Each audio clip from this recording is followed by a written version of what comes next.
All right, good afternoon, everyone. This is the September 27th meeting of the Solar and Battery Storage Moratorium Study Committee.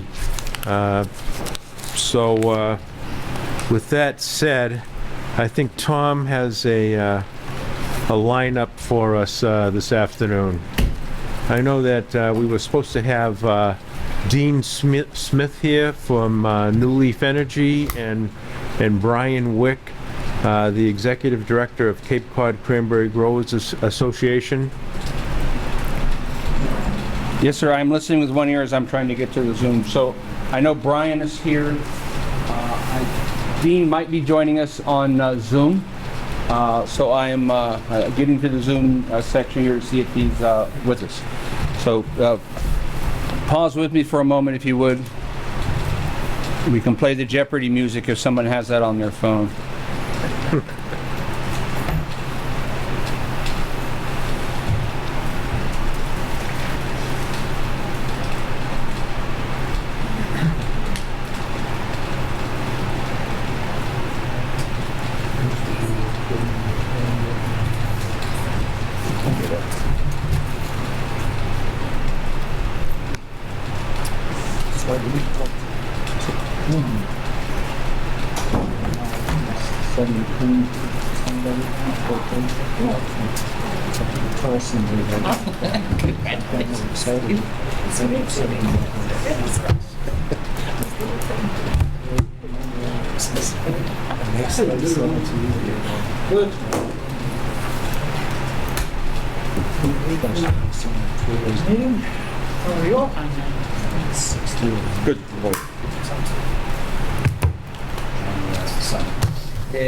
There we go. Now we can hear. Alrighty, so my timing always is excellent. Just as soon as it stopped making racket, we found. So thank you for bearing with us. So we do have with us today Dean Smith and his team. I'll let them introduce themselves. If I may, Mr. Chair. Yes, go ahead. So the first item on our agenda for tonight was a discussion about stakeholders. So as we've been gathering information about the state of solar, we wanted to look at, why is this such a thing, and why is this such a thing in Carver? So to that extent, I have reached out to a couple of folks. They asked me if they could find me a solar developer, and I also reached out to Brian Wick from the Cape Cod Cranberry Growers Association. So they both were gracious enough to volunteer their time to come and talk about the process and how and what the interest is in this for the benefit of the group. So with that, I'll turn it over to Dean Smith and his team, and they'll start, and then Brian will follow. That's my review. Okay, thank you, Tom.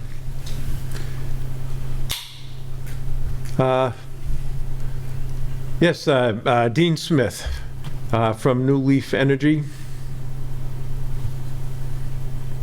I think he's muted. So Dean, if you're ready, you are on. The floor is all yours.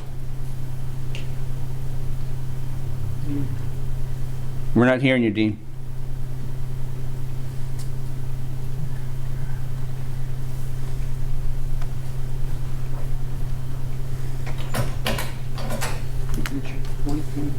To the arrow next to the microphone there.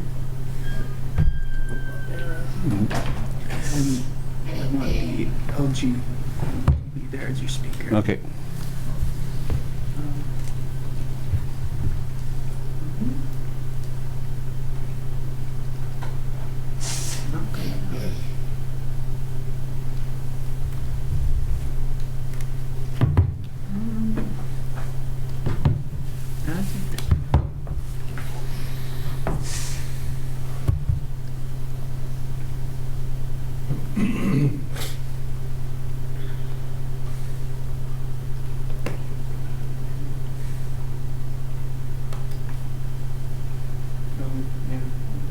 Wait, monitor the speaker. It shows your phone is all down. Right here. Bring that up. So does that fix things? That fixes things. Okay. A little too much. Thank you. I'm gonna mute me, I'm right? getting a little feedback too. That should get rid of it. Maybe. I'll just stop saying. I do that echo thing. Okay, let's try again. I'm Dean Smith from New Leaf Energy. I also have with me Matt Swansberg, our project developer. So between the two of us, we can talk to the issues that Tom mentioned at the outset there about why projects get located where they do and why Carver. One thing to preface things with, New Leaf Energy, you may not have heard that name before. We were formerly a part of Borrego, which might sound more familiar to the people that assembled here. We are what was the development business unit of Borrego Solar Systems before. We were divested from the parent company just a couple of months ago and are now a standalone company called New Leaf Energy. Our entire organization was transferred, so we still have the same management, the same engineers, all the people that you would have been familiar with from Borrego. From what I understand from Tom's preparation for the meeting tonight, a lot of the questions revolving around that have to do with site selection and how we end up proposing our solar projects on the properties that we do. So I'm going to bring Matt in and let him speak to the different factors that are involved in narrowing things down to a particular town or a particular property location for development. Matt, can you jump in and lead us down that path? Absolutely. Hi, everyone. Matt Swansberg, project developer for New Leaf. Thanks, Dean, for the intro. Before I get into site selection, I do want to give the group here a little bit of background on what it is that provides us with the framework and the structure to go out there as developers and find these sites that we're talking about. So I've been doing this for going on 8 years, developing solar projects in Massachusetts. And even before that, Massachusetts has had the scale solar development that you have been seeing in Carver and the surrounding communities. So Massachusetts has really been at the forefront of deploying renewable projects, specifically solar projects. The state's had for a decade now goals to work towards electrifying the state, and it's a slow process to do that. But 10 years in the making, here we are. We're still at it, and today we're developing projects for a program that some of you are probably familiar with or have heard of. It's called the Massachusetts SMART program. It's the long-term incentive program that provides us as developers with the structure, the framework to be able to develop the types of projects that we develop. These projects are located within the investor-owned utilities. So that would be in Massachusetts, Eversource, your utility company. That also includes National Grid and a few smaller utilities. Another one is Unitil. And so there are basically 3 utility companies that are involved that these programs are being developed for. Each one of these utility territories has their own allocation of megawatts. That's how we describe the size of a project in watts, kilowatts, and megawatts. So each one of these utility territories has an allocation of megawatts for the development of solar projects. And what we found when the SMART program was first rolled out going back 3-4 years ago now, 4 years ago now, I guess. Most of the land in Massachusetts is in the National Grid utility territory, so that's central Mass-ish. And so a lot of the solar development that we saw right away was in central Massachusetts and National Grid. But once that program filled up, we started to see more development make its way to Southeast Mass, where the Eversource portion of the SMART program has megawatts. The reason that Eversource has megawatts today is because the allocation was calculated based on each of the utility companies' peak load. So if you have a lot of electricity consumption, you have a higher peak load than an area that doesn't have as much electricity consumption. And so National Grid, although it's geographically the biggest utility service territory in terms of land, it also has less electric consumption than Eastern Massachusetts, where Eversource's service territory is located. So Eversource, Eastern Mass, received more megawatts, a larger allocation of megawatts in the SMART program. So once the National Grid allocation was quickly used up, development started to make its way into other areas of this state, and specifically in Southeast Mass. Really, the biggest driver of that is land. It's difficult to develop projects the closer you are to urban areas. So we saw, again, a lot of activity in Central Mass, where the land is, and then that started to make its way to other areas as the program began to fill up. There's still quite a bit of runway in Eversource for projects, but what we ended up running into was, most recently, were issues with electrically being able to connect projects. So a lot of activity means that there are a lot of projects that need to actually interconnect to the utilities, utility infrastructure. And I always use this analogy. What we're interconnecting to are the circuits on our streets. When you're driving down the street and you see all the utility poles and overhead wires, those are the wires that these projects are connecting to. And those wires are no different than a pipe. The diameter of a pipe is going to determine how much water can flow through it.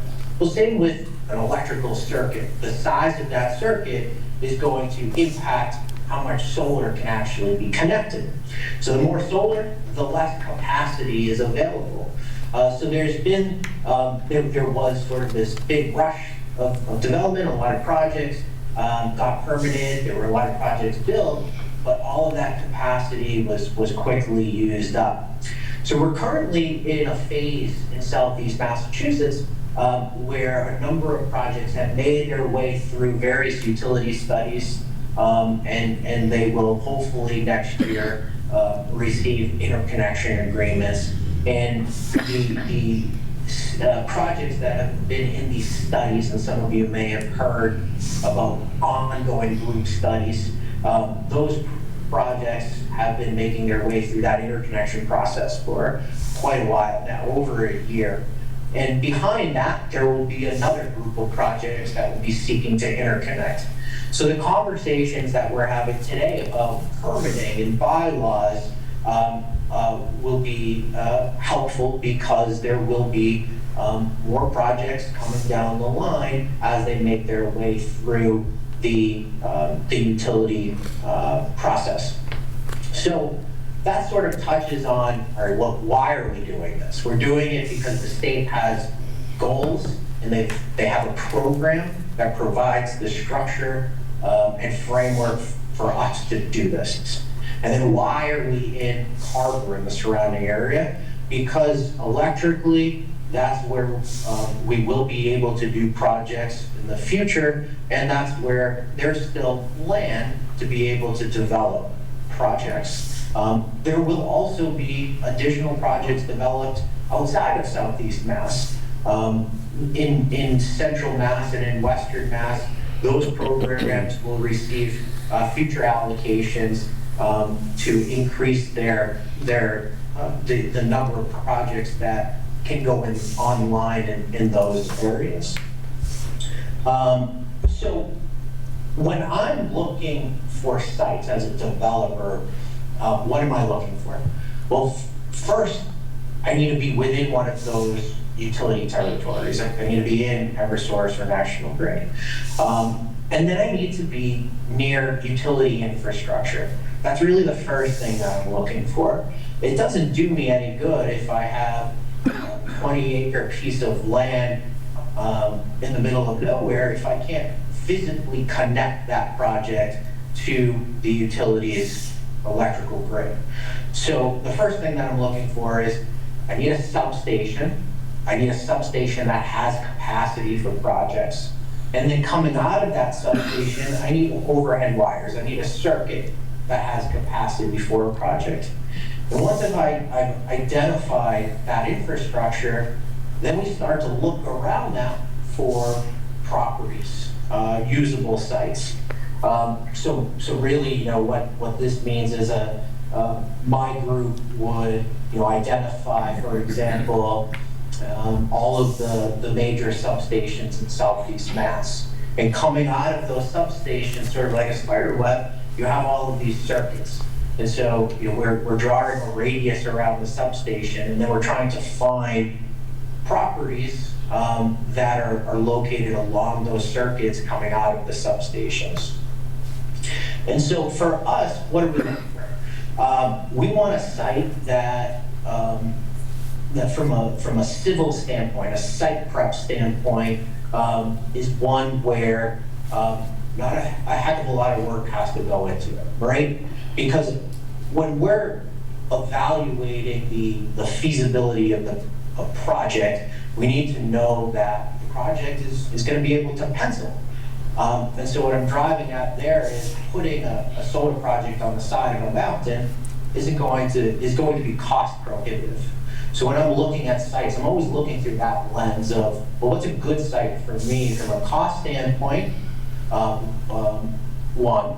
And then two, can I locate my project on that property so that it's not in the direct view shed of somebody else? So we're looking for sites that are near utility infrastructure. We're looking for sites that have enough usable space for a project. We're looking for sites that, from a constructability standpoint, they pass our screening criteria. And then also sort of the good neighbor test, which is, can we stay out of the view shed of others? And once we kind of go through that initial screen, then what we're doing is we're coming up with lists of properties that we can then dig into further. In Massachusetts, we're lucky because we have a fairly robust database of GIS information. This GIS information gives us estimated locations of wetlands and natural habitats of various endangered species, whether it's animal or vegetation. We have access to property lines. So we're fortunate in that sense in Mass that once we have a good list of great sites, we can then further screen those sites to make sure from an environmental standpoint, our project is going to be, it isn't going to sit in a wetland, in a swamp. So we can continue to cull that list down until we have what we feel like are a great set of projects that meet all of that criteria and ones that we feel strongly that and confident that we would be able to come in front of a planning board seeking a permit for. So that is sort of the long story long. I hope that was helpful, and I'm more than happy to answer any specific questions on site selection. And Dean, if I missed anything, feel free to jump in there. I don't think you did, Matt. That was a pretty thorough discussion of how we end up in a particular location. The why for Carver, as everybody in the room knows, there's a large amount of open space in Carver, a lot of property that's under agricultural use. So there are sites that don't require a lot of clearing, that aren't, extremely steep or have very rocky soils that have to be worked with, that add costs to developing these projects. I really can't add a lot more to what Matt has said. I'm a civil engineer, so I work on the site design for our sites. But if someone in the room has further questions, we're here. We're happy to answer anything further that the committee has. I know this is Bruce Mackey, and I just wanted to ask a question, although it is a little echoey. I think you have to turn your thing down, Tom. Mute yourself. So I'm muted. No, I mean, the thing that, Put your settings. Air 58, that Chris showed you.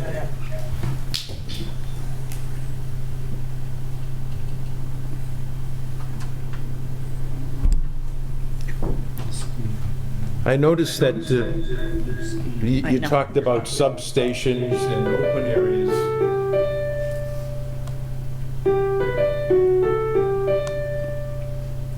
And you have to hit yes. Yes, I heard that all those times. Yes, I did. All those times.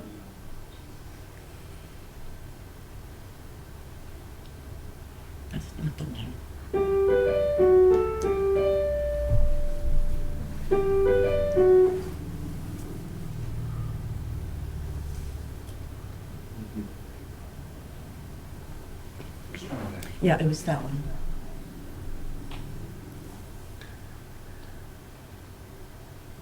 All right, let's see how we do. All right, I'll start over again. I know you've done work in Carver before. Is Carver a better town than others, or because of the open land and the substation that's here? Hold on, Dean. Maybe somewhere in the middle. Yeah. We'll find out.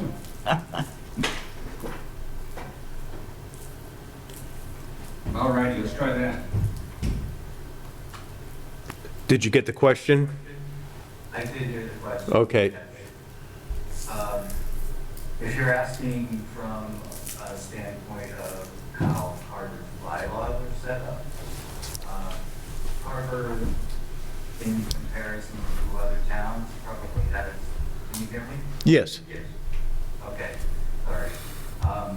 You probably have a bylaw that's a bit more restrictive than many locations in Massachusetts, comparable to a lot of other towns as well. Your setbacks are slightly larger than the typical that we see. But most towns have fairly substantial setbacks for solar development, as well as visual screening requirements that are similar to what you have in Carver. So the bylaw requirements and the criteria you need to meet to get approval under your local bylaws is not something that would make Carver stand out from other towns. I think the fact that Carver does have a lot of open area that is flattish, if you would, not steep areas and not large areas that have very, very rocky soil that's hard to deal with, make it a location that's more desirable for solar development. Maybe Matt can add a little bit more about the substations and the available capacity there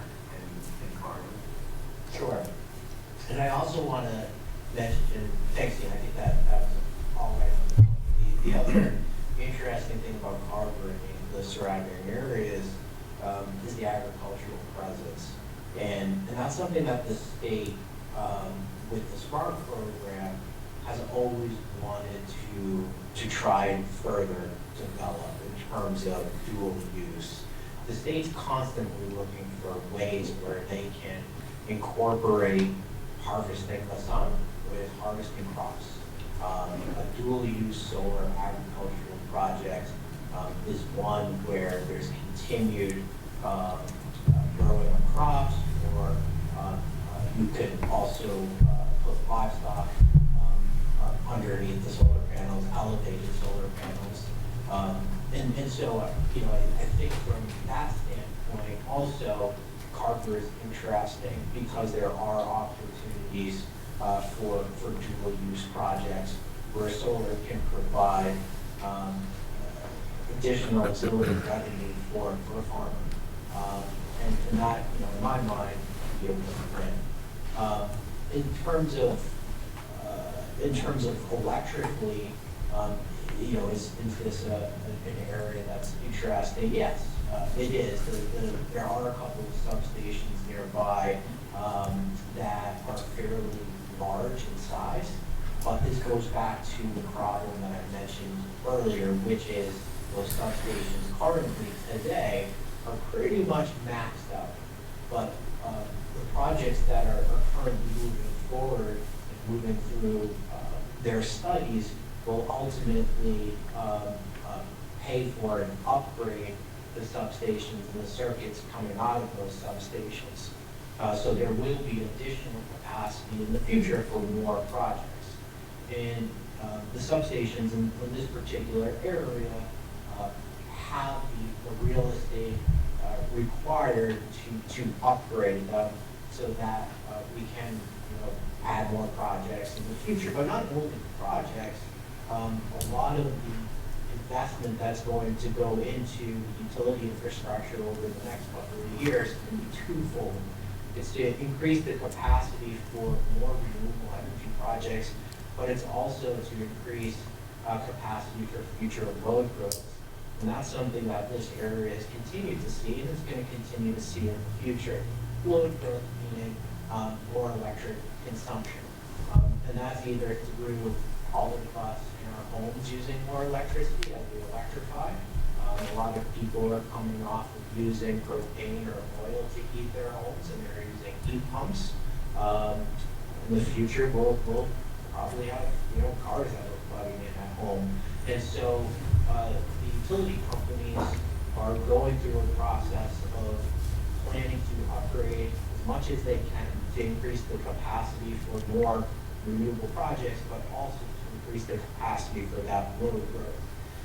And so we're going to see that in this particular area, the infrastructure will be built out in a way that does make Carver and the surrounding communities attractive for future solar projects. The- One thing that I might add to what Matt is saying is that the capital investments that are proposed by Eversource should also increase the redundancy in the distribution system and enhance the reliability of electrical service to the local customers there. I mean, that's a great point. Most of the infrastructure in our state is archaic at this point. It's been around for 50 plus years. A lot of the substations are being decommissioned and rebuilt because they're old. And 50 years ago, they weren't planning on these solar projects. So a lot of the reliability issues that we have in Massachusetts that end up just being cost issues that we pay for as ratepayers will be sort of folded into this greater plan to upgrade the infrastructure. Great, thank you. Is there anyone else that Yes. has any questions? Yes, I have two questions. The first one, as far as your company is concerned, how far into the process do you take the project? How do you want to take that? Sure, I can take that, but, so there are a lot of different business models out there. I can speak to ours, which is, as a developer, I'm responsible, the team is responsible for fully permitting projects. So that means that we are selecting sites, we are entering into typically lease agreements with landowners, so we're getting site control, and then we're going through our permitting process, which is typically local with the planning board, the conservation commission, sometimes the state's involved, most times not. And then we're also going through the interconnection process to get what we call an interconnection service agreement. So after the utility company has studied our project to determine what the impact is of interconnecting the project, what they'll give us is an agreement that says, okay, you now can move forward, but it's going to cost you $1 million. So they go through a study, they determine how much it's going to cost to connect the system, then they give us an agreement and they say, hey, so we're taking the project through that development cycle to get the permits, to get that interconnection service agreement from the utility company, and basically we're taking the project to shovel ready. And then at that point, we're selling the project to what's called an IPP. An IPP is a company that owns and operates assets of this type, renewable energy assets. And they're the long-term owners. We don't hold any of these projects on our balance sheet. We're selling that project to the long-term owner after we have fully de-risked the project, after it's gone through the development cycle. All right, thank you. My second question is, in the projects that you're working on now, not only in Carver, but everywhere else, and all of the projects that you see coming down in the future, is battery storage a component of each project?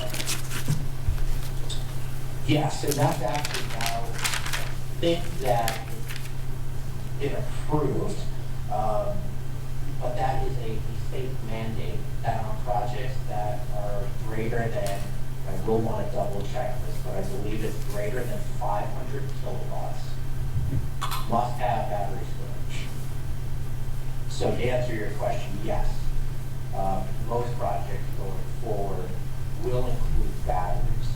All of our recent projects that we've developed include batteries. And batteries are a really important part of the solar project. And it's only been up until, I don't know, 3 or so years ago where we started to see batteries deployed more and more. And that's just simply because the technology improved and the cost came down. And the reason why batteries are expensive, well, they are expensive. The reason that they're important is because the sun, or rather solar, only generates power when the sun is out. So by including batteries, what we're able to do is during the day, as we're producing solar power, we're putting that solar power right back onto the grid, but we're producing enough that not only can we put it on the grid, but we can store it in batteries. And so when the sun goes down in the evening, we can discharge those batteries and put renewable power on the grid. And that's really, really important because peak times when we actually use electricity the most are in the early evening hours when the sun has started to go down, or during the winter months when the sun is down.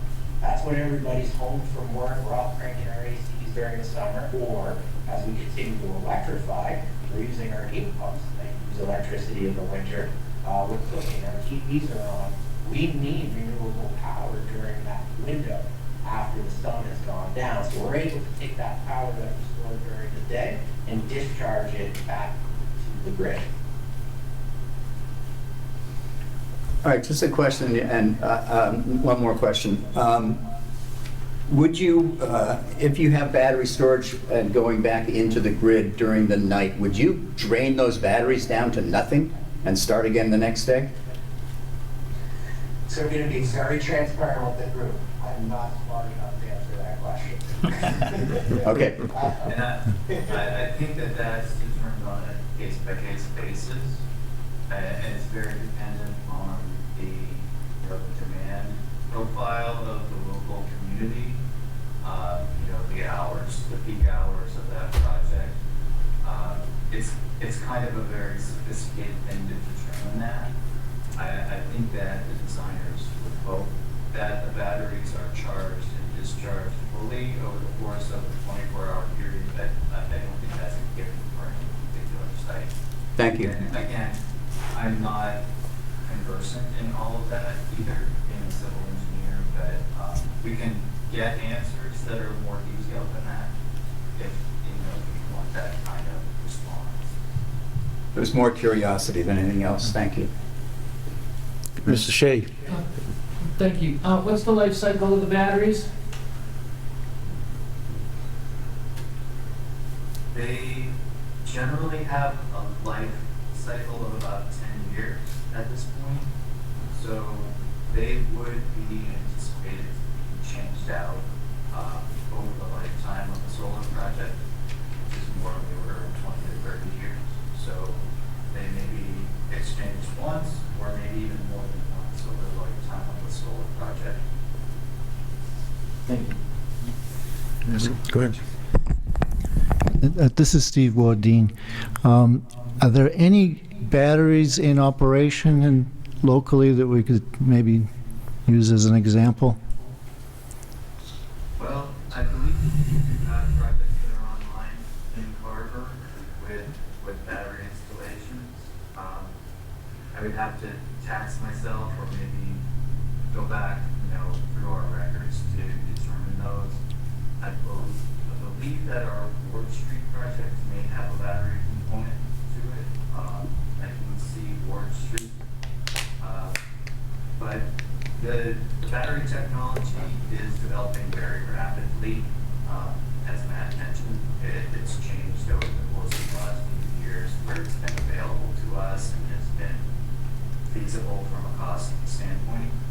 The projects locally there that have operating battery systems probably have a system that's in a container or enclosure that's like a shipping container in terms of its size.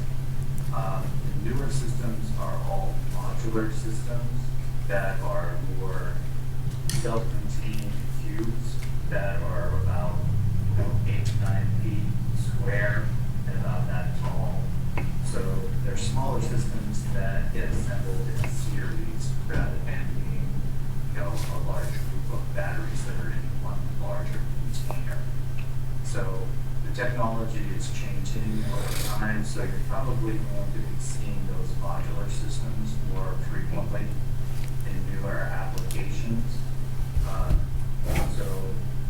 And that has a tendency to change even between the time that your local boards might approve a special permit for a project or conservation commission approval for a project. By the time that it gets to a detailed final construction level design, that the technology may have, been developed so far that those components are actually different by the time it gets to construction. All right, thank you. What do you want, Jen? Yeah. You had said when you were choosing a site, first you looked near infrastructure, substations, and circuits. Then you look for properties within a certain radius. How large of a radius do you use? That's a really good question. So what we tend to find is that the further away you get from a substation, there tend to be issues with putting power onto the grid. I don't want to get into the weeds and too far into the details, but it sometimes becomes so much of an issue that it's not feasible to connect the project if you're at the end of one of those circuits coming out of the substation. But what we typically find, sort of my rule of thumb as a developer, is to stay around 3 miles from a substation, within a 3-mile radius of the substation. It's not a hard and fast rule. Other developers might have different opinions, but that's my personal rule of thumb. Okay, then the substation we have in Carver, what radius did you use here? So I would have to look back to see, we have sites in Carver that we have developed and we've built projects on. I haven't personally been involved in those projects, so I'm not sure exactly how far those projects are from a substation. But if I was to look for a new site, for example, in the town of Carver, I would be looking for the location of the substations, and then I would be drawing those rings around those substations. Okay, another question? And then having worked in Carver, saying that we're attractive, saying that we'll continue to be attractive because as the circuits and substations and capacity and load growth expand, because we'll be able to expand the substations that we have in town, because we have room not just for solar, but for the substations to expand. What do you project that you see in Carver? Because you must have looked to the future. You're like, Carver's a great spot. This is where I see New Leaf going in 5 years. This is where I see us developing in Carver in 10 years. Where do you see New Leaf being in Carver in 5 years? How much more development do you guys see your company having here? That's a really good question. So I don't look at it on a town-by-town basis. It's more regional in terms of, well, what can we do in Southeast Massachusetts and Eversource, right? And so what we're going to likely see is that going forward, these substations will likely have capacity for, and I'm kind of spitballing because this is all anecdotal at this moment. So to give you an example, if the local substation has capacity for 20 megawatts of projects, the maximum system size allowable in the Massachusetts Smart Program is 5 megawatts. So if there's 20 megawatts of capacity at the substation, right, there's only so many projects that you can put on that substation before it reaches its full capacity. So it's not magnitude. What I'm trying to get at is it's not magnitudes of dozens of projects that are going to come into town, because we will always be limited to what we can do electrically. So if 20 megawatts happens to be the number at the local substation, then you're probably talking about 4 or 5 projects at full size that would be able to take that capacity. And these substations don't only serve Harvard. These substations are serving other towns in the area as well. All right. Anybody else have anything? Sure. John? So, just to get started on this, what benefit is this for Carver? Was this what benefits do you get for Harvard? Yeah. Sure. So the major benefit for a town to have any development, whether it's a building or a solar project, is tax revenue. That's number one. Number two, it helps landowners. In my example earlier, projects that the state would like to see more of are projects that are located where there is also agricultural activity, a way to support the farming community. So that's a benefit to the local community as well. Those are the two biggest value adds to having projects located within your communities. One thing to add to that, the tax benefits, these projects are operating on demand. Once they're in operation, there's not a lot of local resources that are used up. We're not using water, we're not using sewer services, not we don't have populations that need schools or parks or any of the other services that the town provides. So there's not an outlay on the town's part that's taking up those tax funds that would be coming from these projects. And one thing that Matt didn't mention, these projects would be community energy projects. So there would be discounted energy rates that are available to local residents through those properties and those projects. That's a good point, Dean. This ties into the solar program, the SMART program. The way that the program is designed, it provides us with a structure so that these projects that we're developing, I would say 9 out of 10 projects that Dean and I work on are what are considered community shared solar projects. So the actual the benefit of the solar project, the utility bill savings is available to both the local community as well as the community that the solar project is located. Right. Yeah, Connie. Could you describe this community sharing program a little better in regards to how it works and who gets the benefits? Sure. So when we develop a project, as I was mentioning earlier, we're taking that project up to its shovel ready, its de-risk. At that point, we are selling that project to the long-term owner operator.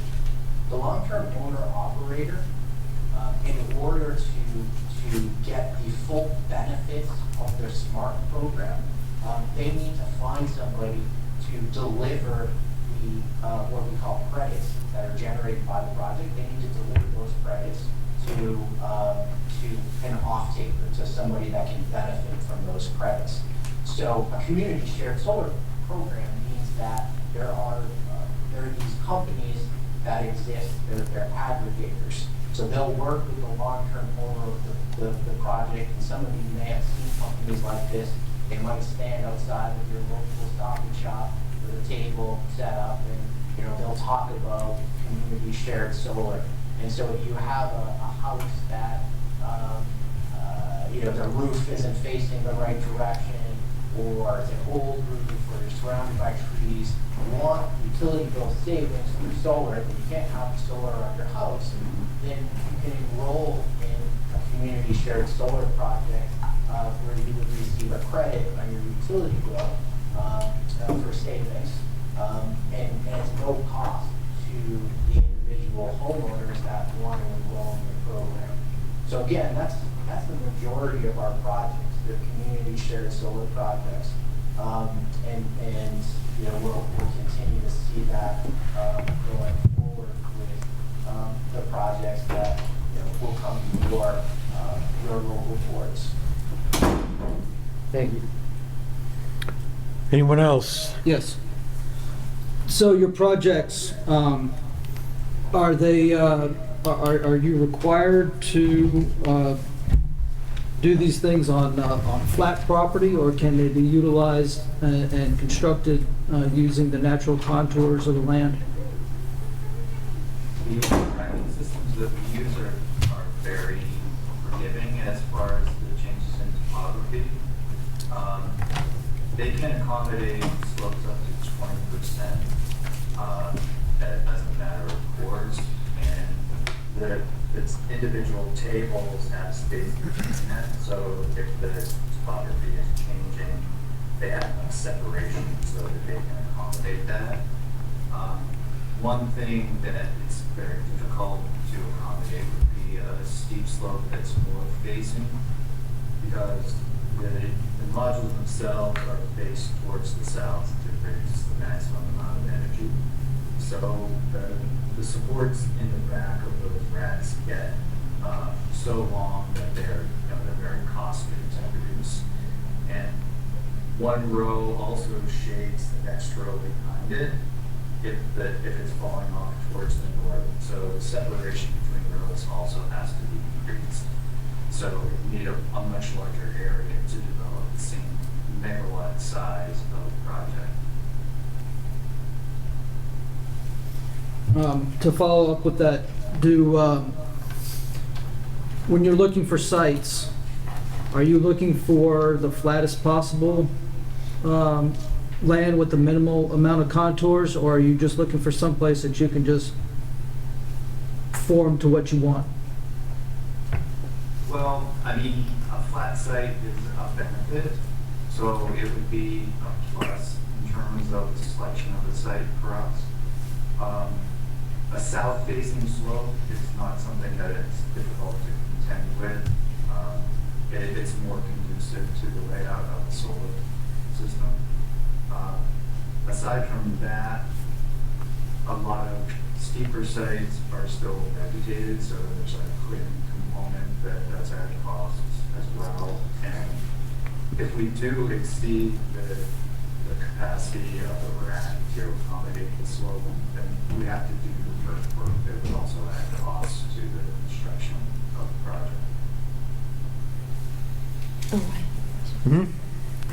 How do you guys take public health, safety, and welfare into consideration when planning and constructing arrays?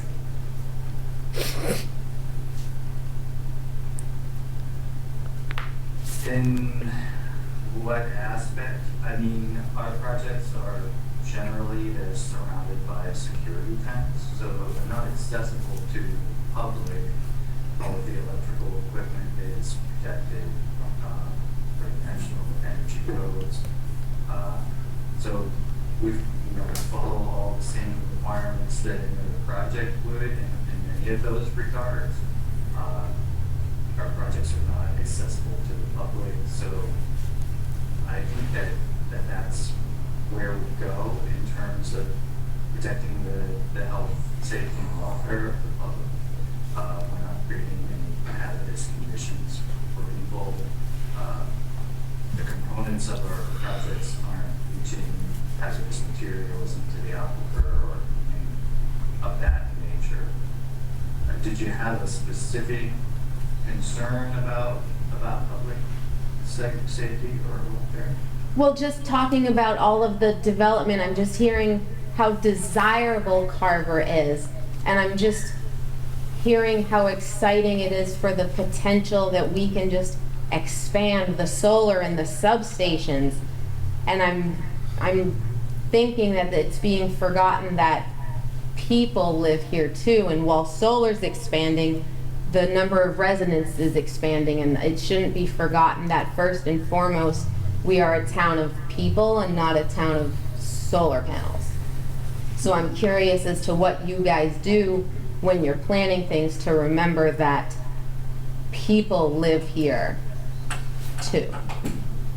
As Matt mentioned earlier, and I can let him add to that, but that is one of the considerations when we're choosing a site. We tend to shy away from areas that have a lot of residences nearby. So most of our sites are more isolated in that regard, further away from the populated areas of towns like Carver.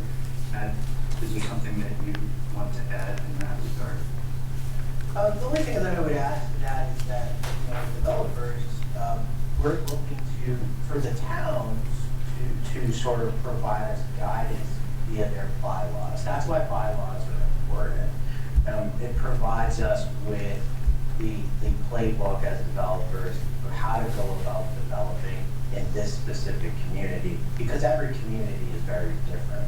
And that's why I think it's great that we're talking about this today. We're, as a developer, we want to be good neighbors. We want the solar project to exist somewhere that is good for the community and isn't bothering anyone. And then in terms of we need space for people. That's where it becomes the issue of every town, every city is so different in the Commonwealth, and why it's important for these conversations to happen and for towns to have bylaws, not just for solar, but for development, so that we can coexist. Okay, thank you. It is getting late. We have another speaker, and we have to be out of here in a half hour or so. If there's anything else, anybody? Okay. I thank you very much. That was very informative. You guys are very thorough, and all I can say is on that last question that was asked, when we worked, while I was planning board chair, we worked with you, and you went above and beyond most times to satisfy the planning board and the neighbors, and sometimes even going outside the bylaws and doing a little more extra work just for screening and things like that, so it wouldn't affect the neighborhoods. So I do thank you for that, and it was always good to work with you. I appreciate that. Yeah, I'm very happy to hear that. You know, I can say, I can only speak for myself as a developer, but I have a reputation, and so it's important to me that when I come before a planning board, when I'm in front of the local community, that we do everything that we can to make a project work, to coexist. Because I'm gonna have to come before you guys again with another project, or I might be in a town next door with a project. And so for me, and I know I can speak for Dean, it's always really important that we go above and beyond so that we can come back to you guys again with a good reputation. So that's always been very important to me. So I'm happy to hear what you just said. Sure. And thank you for that. I think we can move on with your agenda. We're happy to come back and discuss things with this committee further in the future. So don't hesitate to invite us back to a future meeting. We may do that. Oh, go ahead. No. Do you have something? Just want to thank Tom, too, for inviting you two young gentlemen to the meeting tonight. So I'm the one who's getting paid here, so you don't have to thank me. It's okay. But I appreciate it. So Brian, you're up next. Do you want to grab a seat here so people can see a little better? They don't really need to see me, I don't think. Put that any place you like. You can. Face the radio. Yeah, feel free to scroll back, roll back, whatever you're comfortable with. Okay, Thanks for having me. You're on TV. And that mic is picking me up, is that? It is. Sufficient? Okay. Want me to jump in, Mr. Chairman? sure, please go ahead. Okay. So I'm Brian Wick, Executive Director of the Cape Cod Cranberry Growers Association. The name is a bit of a misnomer. We represent all cranberry growers in Massachusetts. The industry started on Cape Cod, and the name is kind of carried forward for the last 135 years. So I'll just kind of pick up where the previous speakers, the solar developers, left off. You talked a bit about the SMART program.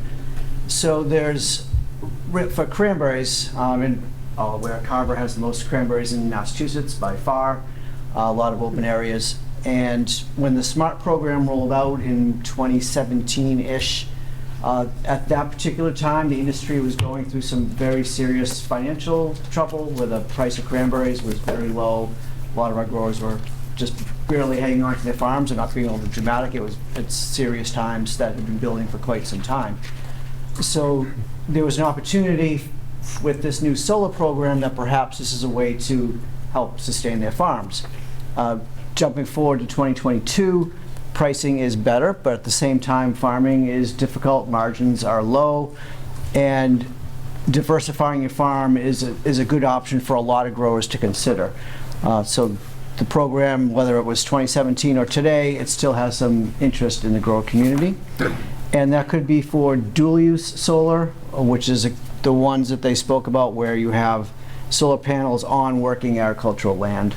And there's various restrictions with that on their heights. The the separation of the panels, how many panels you can put in a given area under that production land. That's all regulated by the state. So that's called the dual use program. And then the other one is your more conventional solar, where it could be on your adjacent ag land, could be on buildings, et cetera. That one is obviously a little bit more straightforward in terms of the nuances of it. The dual use program, as I mentioned, has quite a few hurdles or restrictions that the grower or solar developer have to follow in order to comply.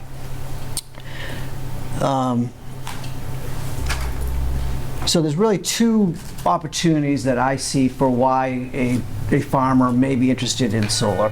One of them is an exit strategy. We do have an older population of growers. Our average age of a cranberry grower is close to 69 years old. Actually, sorry, no, close to 60 years old. And that is really no different than the rest of the farming community in Massachusetts. But really at the association, what we're most interested in is helping farmers stay farming, and solar can provide that opportunity because it can get that reliable income from that source, whether it's on the production area itself or the adjacent land, whatever it may be. That steady income can be enough to keep farms viable. As costs continue to go up, as we're all aware, it's continuing difficult. I talked about the low margins, so it's hard. And so having solar as an opportunity is why you're seeing this interest in Carver and other communities. It's not for everybody, certainly, because particularly on the dual use side of things, you got poles and whatever the infrastructure is going to be. It's more challenging to grow the crop under those conditions. So for some growers, that's a bridge too far for them. But for others, they're willing to make that leap. And there's also, as the solar developers talked about, you have the infrastructure you have to consider, how far are you from the utilities and all those sort of things. So we saw a fair amount of interest back in 2017 or so when this program rolled out. And I think a lot of growers quickly realized that this may not be the right option for them for various reasons. But here we are today. There's still growers interested in it. I don't think we're going to, this is personal opinion, you're not going to see every farm or the majority of farms in Carver looking to have solar on them, but you still have some interest for sure going forward. And I think in the right spot, the right location, the right developer, the right farmer, it can work and make a big difference for their farm. But that's my own personal soapbox on where I see that going. And I think that's generally what I wanted to speak about. They covered a lot of it already, so that's kind of my thoughts on it. Why Carver? I think we've talked about that. You have a lot of cranberry growers, you have the open space, you have the infrastructure, the Eversource connection, et cetera. So I think that's been well covered. I don't think there's much more to say there. Do you have further thoughts? I have a question. Yeah.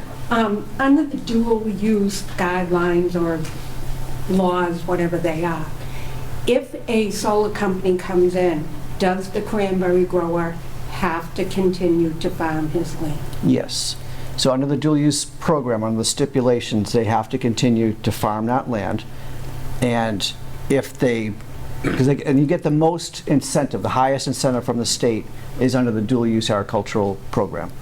So if you stop farming that land, then you're going to lose that adder. So you've lost a significant economic piece to it, and the solar developer is going to talk about that. I mean, their economics get thrown out the window if they lose what they counted on for that program. Okay. And so for the grower, the state will then revoke that because they're not farming it. And there's stipulations on the yield and things like that. That's all developed in the state, and they continue to nuance that as the program goes on. I think they're getting a better understanding of it, and so I think that will continue to grow and helping the growers understand how to comply with that. But that's, and who enforces that? How is it enforced? I don't know all the nuances on it, but it's Department of Agriculture and the Department of Energy Resources are the two groups that have to sign off, so to speak, or permit this under the program. So the grower would need to provide the data to show that they're farming to the Department of Agriculture on a yearly basis. And from where that goes from there, I don't know how it gets. But there is some type of paperwork that they have to submit. Yes, yep. Okay. And secondly, have you found that the solar developers are coming in buying up bogs as an exit strategy for the farmers? I would say that there's no set pattern for this. There was a lot of interest when this program first rolled out. I had solar companies calling me, they wanted to talk to growers, they wanted names of growers, that sort of, there was a ton of interest. That has slowed down and really pretty much non-existent. They seem to have found that path. But as we sit here today, there's all different models that I've seen in terms of for exit strategies. That the solar company may buy the farm and the grower gets the money and they exit. Because remember, as a farmer, your land is really your only asset for the most part. Whatever you saved up is what you have, and after that, it's your land. So there's very few exit strategies for agriculture. If you don't have a family member to take over the farm, you're kind of out of options. So as an exit strategy, if a grower sells to a solar company and they take over ownership of that property, we're talking bogs here, at least the farm is still staying in production if it's dual use. It's staying in production. So from our perspective at the association, we haven't lost farmland, and that was really the big reason why the state did that, is because they were losing farmland. It wasn't necessarily cranberries, it was in the western and central part of the state where they were losing ag land to solar. So they brought in the dual use solar program to try to combine the two. Yeah. Yep. So but as far as other aspects of, like, some growers are leasing the land, as they mentioned. Although if it's a smaller project in particular, the grower may finance it themselves. I don't see a lot of that, but I have seen some of that. So it really depends on the grower's personal economics, what their personal belief is. Like, some growers do not want to give up their land to someone else. They want to own it, and they'll lease it for solar, but they're not going to give up their right. So it's all over the map. It's all individual preference and finances and et cetera. Sarah, you had a question? Yeah, well, yes, thank you. I also wanted to mention that you asked a question, Fran, about who enforces whether they're still farming. If the farmer wants to keep his land in that tax relief, Chapter 61A, they have to produce all kinds of documents, right, to the assessor's office, just to prove the amount of money, the number of acres. Yep. So that right there is just one way to kind of enforce it, if you will. And I wanted to ask you, Brian, I know my answer to this question, but you said that one of the reasons the Growers Association, its main reason for existing, is to keep farmers farming, to keep farms. Right. Why is that important? Well, as people, we need food, first of all. And cranberries are, I think, going to be one of the most important foods going forward due to its health attributes. And I think we're going to all find as a society, globally, that cranberries are going to be a very important part of that going forward. That's a whole other discussion I could have another time. It's growing where Mother Nature intended it to grow. This is the region where cranberries have been found naturally. We all hear about other agriculture growing in other parts of the country where it's being forced into it and you're using all these resources to keep it going. We're growing it right where it should be. Right. There's 6,900 jobs in Massachusetts that rely on the cranberry industry, either directly or indirectly. Those other businesses that supply goods and services. So there's a lot of jobs that rely on this. 60,000 plus acres of open space that are because of cranberries. They're bogland themselves and the surrounding land, so there's a lot of land. And the water management, our growers act as water managers. We don't have a lot of flooding issues here because they're actively managing for floods and storms for their bogs, but it has the benefit of society. I probably could go on with more reasons, but there's a lot of reasons why it's important to keep agriculture in Massachusetts. We're not a big ag state, obviously. What we have is probably what we're going to end up with. We're not going to gain more ag land over time. We're probably only going to lose. So whatever opportunities we have to keep farmers farming and keep that land in agriculture, I think is important from a societal, conservation, and economic perspective. Thank you. And I agree with you because we're not going to see more ag land, and we really want it. It's important to keep what we have. And another reason is that open space doesn't go to school. Right. Which is a real expense for towns. The cost of municipal services for agriculture is extremely low. Very low, yeah. One other thing I could point out, Mr. Chairman, if I could, back to your earlier point, Sarah, you were making, we're very, when this program first rolled out, we were very concerned that the production land was going to stay in production. We didn't want this, we weren't going to get behind something that looked like it was a scam where, oh yeah, we're going to do a little agriculture over here, but it's really a solar farm. We've always maintained that it has to be an ag-first mentality, and the solar can be part of that. But if we're going to support it, it's going to be a project that's ag-first, and that's been our mentality from the beginning, and hopefully that doesn't change. If you have challenges that come up along the way, we're not going to get behind a project. Actually, we don't get behind individual projects. That's not our scope. Good. But from a concept point, Right. we want to make sure that it's an ag-first, then solar. Good, thank you, I appreciate that. Can I just add something to Sarah? Sarah, what you said.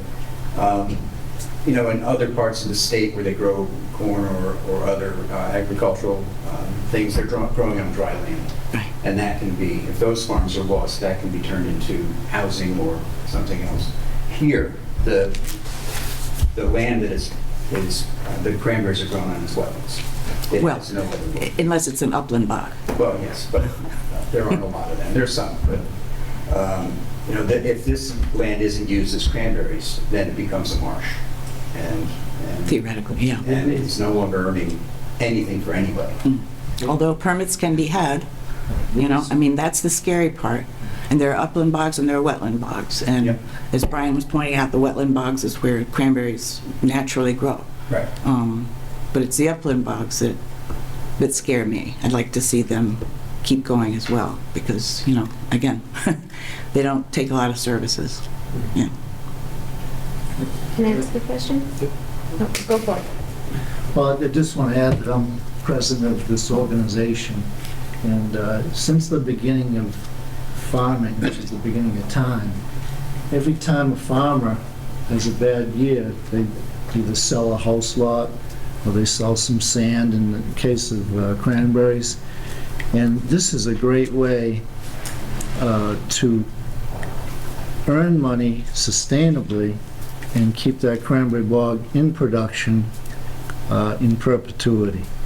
And by doing that, a small area of solar allows you to keep a much larger area in open space.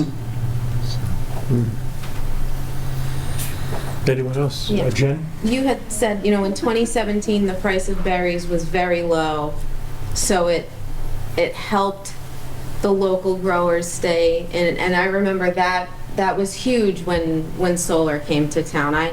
I remember that was tugged at people's heartstrings, like, let's help our growers, that was the good about bringing solar to town.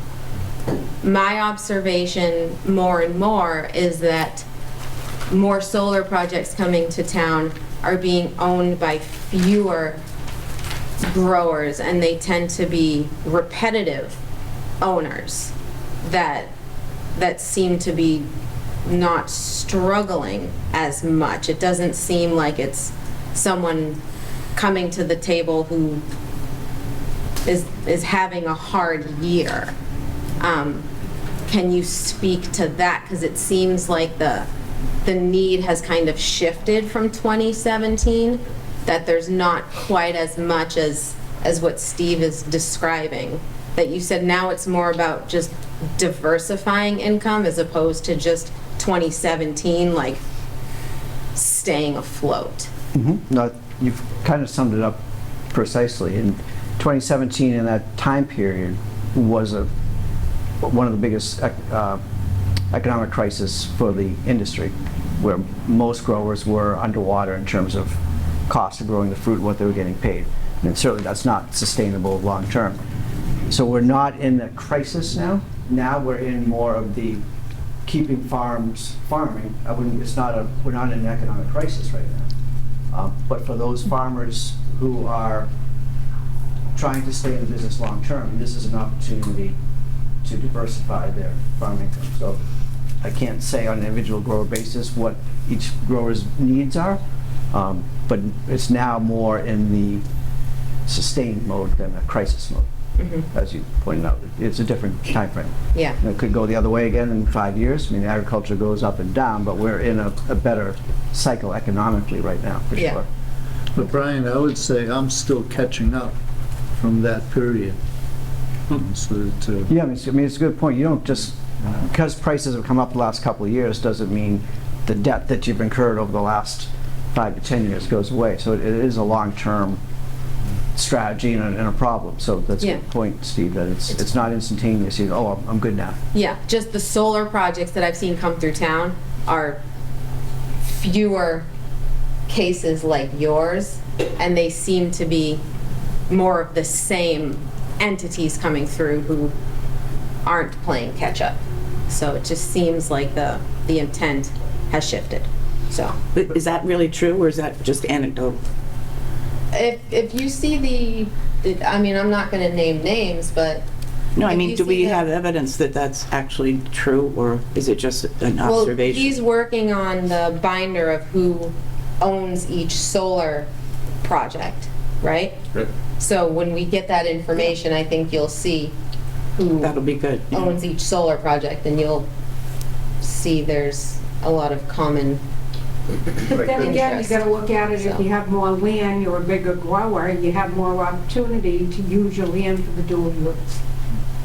So, But if it's taking away megawatts from somebody else that could use it. could use it, Well, I think every grower has the same opportunity to do this. You started off your conversation by stating that a lot of farmers looked at it and said, this isn't for me.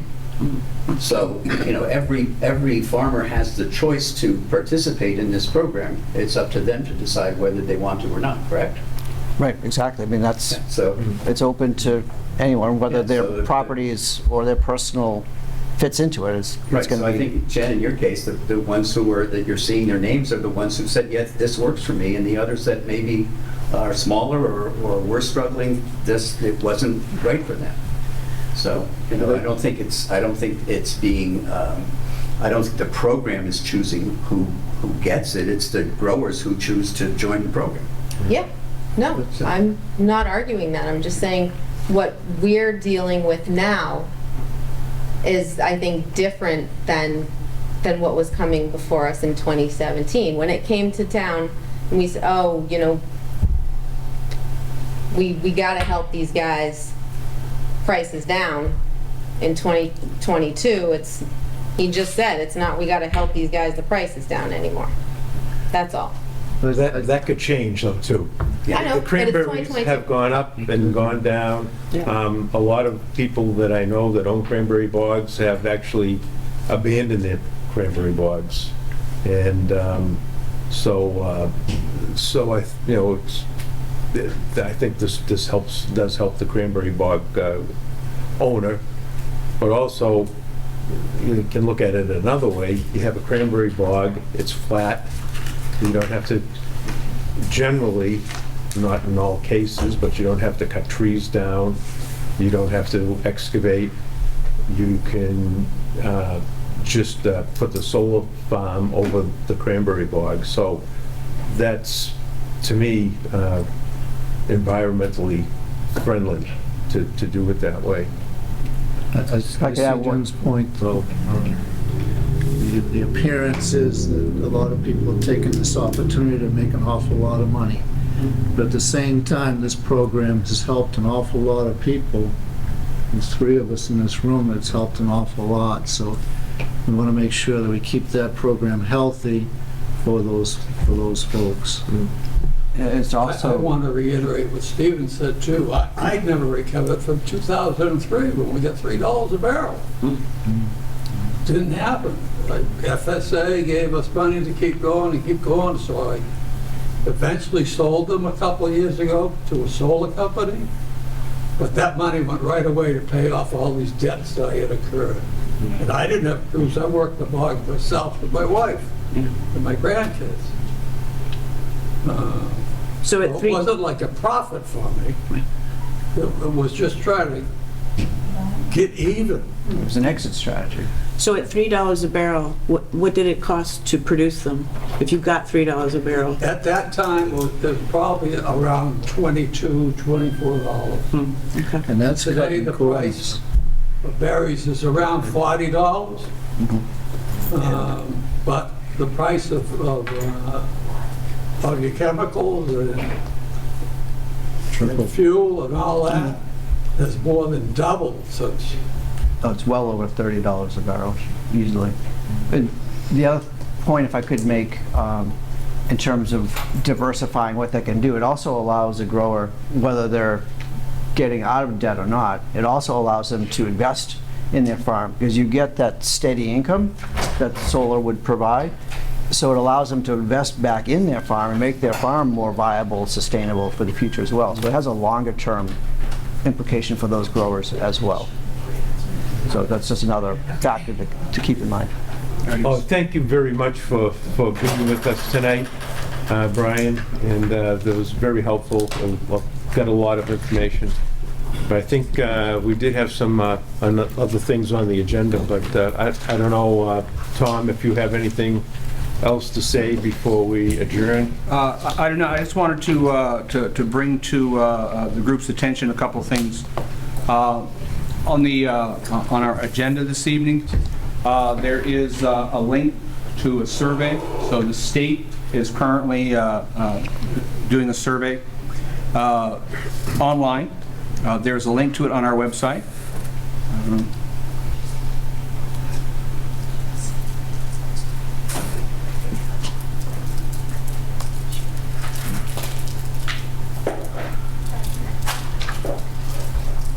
Easy for me to say.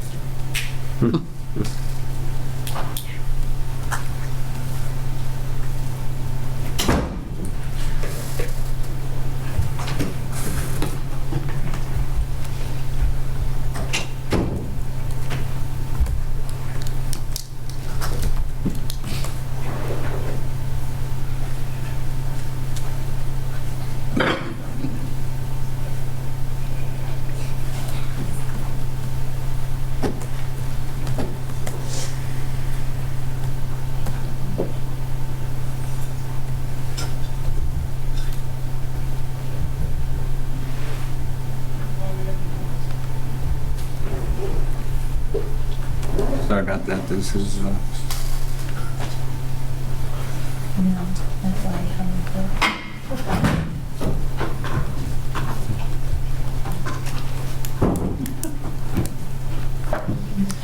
So here we are. Thank you. So back to our website. So on our website, in the documents we have here, there is a link to the survey. Here we are.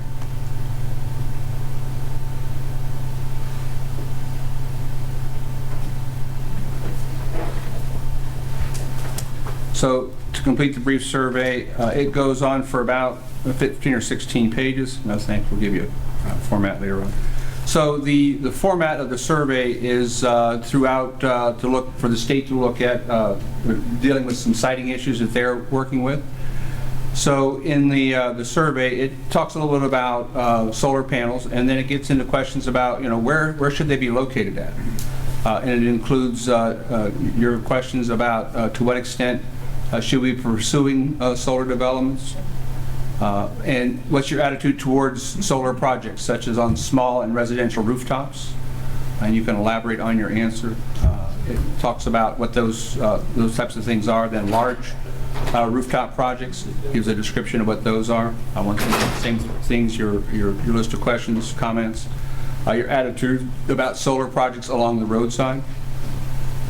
And once again, give some facts about those. Your attitude about solar projects on undeveloped land. Your attitude about solar projects on previously or partially developed land. Your attitude about solar projects on brownfields and capped landfills. And then parking lot canopies. And then agricultural solar projects. So you see, it's very timely for the things that we're talking about. So I would encourage everybody in our viewing audience to go to the website, go to states, and plug in this information. So we're going to put this out as often as we can to people because the more people who respond, the better surveys tend to be, the better survey responses you have. So there is a link to that on our website. There's a link to it on the agendas that I emailed to you as well. So please feel free to take advantage of that if you would. So our next meeting date would be October 18th? Yes, Oh. and if I may, so we've been meeting every other week, twice a month. And we're at a spot right now, we're sort of pushing up against a few things that are going on. The next meeting I hope to have are dealing with those safety issues, the folks from the National Fire Protection Safety Board, folks from DOER. So I'm still working on lining those folks up, but I'm just not going to have an opportunity to get those things done with the holiday coming up and some time I'm going to be away. So I'm proposing the next meeting to be the 18th to bring those folks in. And in the meantime, you've got your solar survey homework to do. You can make good use of your time at our next prescribed date to look at those things. But October 18th is that recommended next date. What time do we want to meet? I know that we were pretty tight tonight. Yeah, we managed to get it in with, moments to spare. 5:30 again? Is that a good time for the group still? Works for me. Did it work? Okay. Okay, 5:30 on the 18th. Yeah. Is there a select board meeting that day? I don't know. Because typically our meetings, would we have a meeting that day? I don't have a calendar in It's the front of me. third Tuesday. Yeah, well, we Because- obviously don't have to meet in this. Well, just because our meetings tend to start at 6. So if we meet here at 5, then we'd have to, so I'm not sure. Right. So we've got a tentative date for the 18th. We'll look at those times specific. Okay. If we meet, we can try to talk to Mark and push our meeting back, so, okay. All right, motion to adjourn? So wait, what time is the meeting? Oh, I it'd don't be the 18th at 5:30. Okay, Jen, there is on the 18th, 6 o'clock, so like on the calendar. okay. So then we'll have to talk to Mark. So Tom, could we do it the following Tuesday? Yeah. That would give you even more time. Yeah. So what's the date on the following Tuesday? 7 days plus the 18th, 25th. Thank you. All right, I'm out of town. I'm out of town, I'm out of the country. Uh-oh. I might be out of my mind. And then I have something. Yeah, we'll do, will Is that peak harvest time? Peak harvest, yeah, Yeah. final week or two. Okay. Plus it's a whole month without a meeting. Yeah, we'll just ask Mark. Okay, keep it the 18th then? Yeah, so we're tentative for the 18th. Yeah. Okay. Okay. All right, we had a motion to adjourn, second? Second. Okay, second. Those in favor, please say aye. Aye. All right, good night, everyone, and thank you for coming.